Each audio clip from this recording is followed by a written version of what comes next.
ordinary college student called Haruto Amakawa is one day visiting his childhood friend. He is riding on the bus when a horrible accident happens. A collision with a train destroys the bus and he loses his life. His memories of childhood flash before him and he is awakened in a dungeon in a totally different world. He is now Ryo, a young orphan boy in a fantasy land far different than modern-day Japan. Ryo has always had one goal in mind, and that is to avenge his mother's death. But now his memories are confusing and he cannot figure out if he is Ryo or Haruto. He gets captured after trying to rescue Princess Flora from kidnappers. The knights falsely accuse Ryo of being one of the kidnappers' helpers and are now holding him in a prison, where he is interrogated daily and beaten badly. The knights decided that even if he was innocent, they will get a false confession from him so they don't look like they failed to save the princess. Ryo doesn't give up and holds strong. It is just in time that he is cleared of all charges and called upon to meet the king. It turns out that because he helped save Princess Flora, Ryo is granted permission to attend the Royal Academy. There, he meets a lot of different students and his teacher, called Celia. She is the only one who is kind to him, as the other students mock him for being a peasant.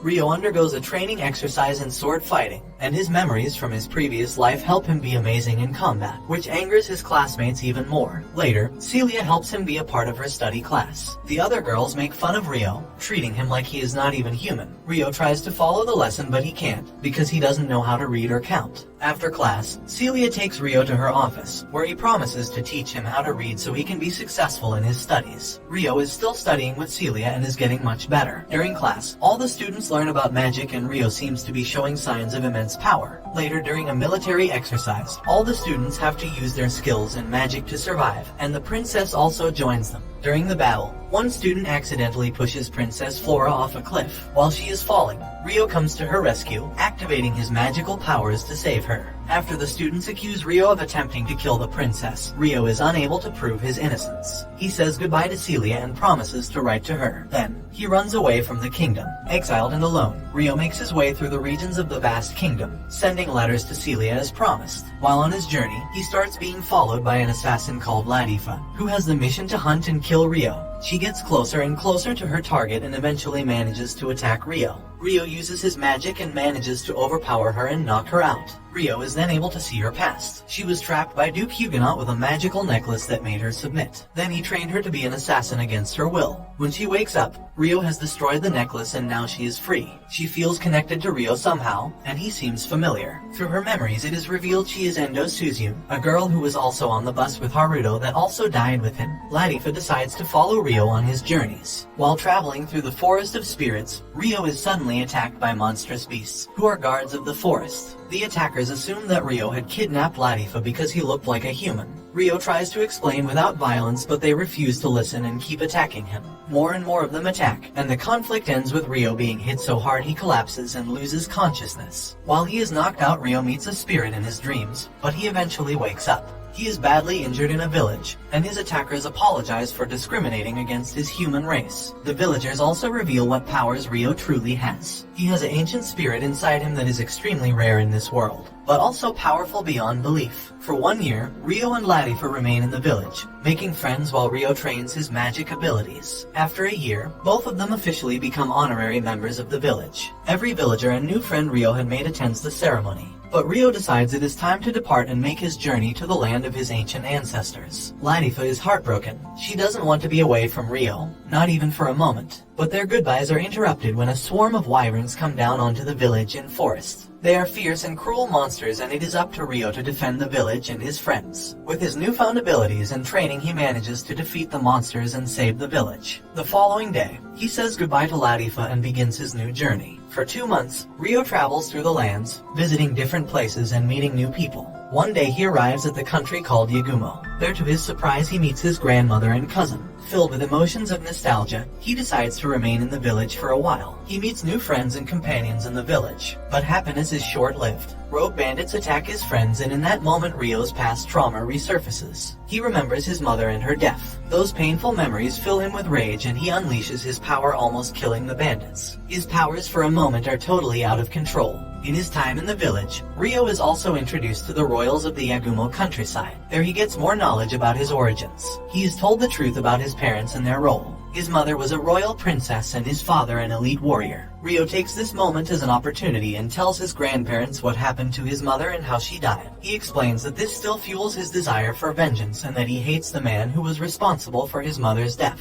Ryo also has a duel with one of his mother's previous soldiers. Ryo wins, showing everyone his power and also proving to his grandparents that he will never stop until he avenges his mother. For the next couple of months, Ryo remains in the village with his grandmother and cousin. Everyone pretty much accepts him as an ordinary villager. One of the girls, Seirei, is actually in love with Ryo. They spend a lot of months together, hunting and making clothes, protecting the village together and helping it thrive. Unfortunately, Ryo is leaving very soon, but nobody knows that, not even Seirei. When the day comes, Ryo tells Seirei he is leaving, which breaks her heart. She is shocked and sad, and cannot accept that Ryo is leaving, pretending that her tears are only from the dust. Nevertheless, after saying goodbye to everyone, he continues his journey. He visits the Forest of Spirits once again and is reunited with Latifa and all her friends, making him happy to be back with his old pals. The first morning back in the village starts with a shock. A strange naked girl appears in Ryo's bed. She has purple hair and seems not of this world. The mysterious woman confuses everyone, including Ryo. She introduces herself as Ryo's guardian spirit. They seem to have a contract together without Ryo knowing about it. She is a spirit and she doesn't remember her name nor the pact she made with Ryo. As she is explaining, she refers to Ryo as Haruto, the name from his past life. She also asks Ryo to give her a name, and he is flooded with memories of his love from childhood called Asia. Later, Ryo and Asia visit Lady Diaz and the rest of the village elders. There, they test what Asia can do and what her powers really are. It seems that she has mastered all the elements, and everybody is shocked by this revelation. To prove she isn't lying, Asia and Ryo engage in combat. Their power levels seem to match and they are both revealed to be extremely powerful. After the duel, Ryo goes to take a relaxing bath and Latifa joins him. They talk about their lives before, as now she remembers that she was on that same bus as Haruto. She also recalls her time in Japan and how when she was younger, she wanted Haruto to be her older brother. Ryo tells her he will soon be departing to the Bertram Kingdom. One of the villagers called Ursula gives Ryo a teleportation stone so that at any moment, if he wishes to teleport back to the village, he can. Silver gives him a magic earring which allows him to change his hair color to whatever he wants. After finishing his goodbyes and preparing for the travel ahead, Ryo and Asia leave together to the Bertram Kingdom he once left behind. After a while, Ryo and Asia safely arrive at the Bertram Kingdom.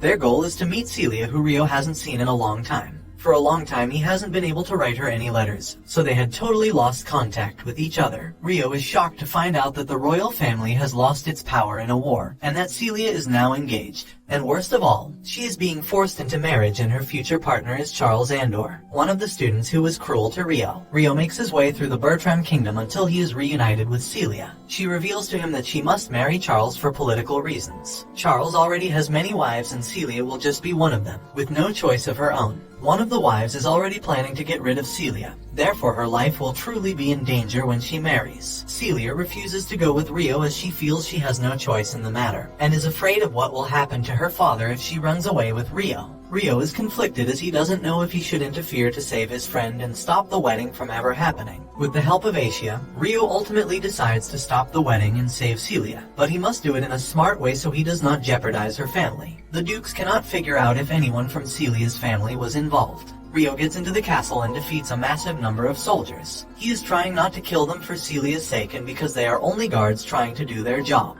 After Ryo crashes the wedding, Charles sends his elite guards after him. He is confident they will easily defeat Ryo. However, unfortunately for Charles, Ryo moves past the elite Soliders with ease, defeating them without a problem. When he arrives to challenge Charles face to face, he punches him and Charles falls down in shock. Trying to keep up his cover, Ryo pretends to be a crazy person to take revenge against her family. He even holds Celia at knife point to make it convincing. He then picks her up in his arms and takes her away to freedom. The former king and Celia's father is shocked at what just happened and is afraid for his daughter's safety. He had no idea what Ryo was planning. Ryo and Celia are finally reunited and they are free. Celia accepts that her happiness is more important than some duty to a corrupt family and she decides to join Ryo on his journey. They are now traveling companions. They start reconnecting and talking about all the time they have missed together. But at that moment, giant sky beams erupt all over the land. In every corner of the world, these strange rays of light are seen. Ryo decides to check it out. He finds where some of those beams have touched down, and comes across some ruthless bandits kidnapping people.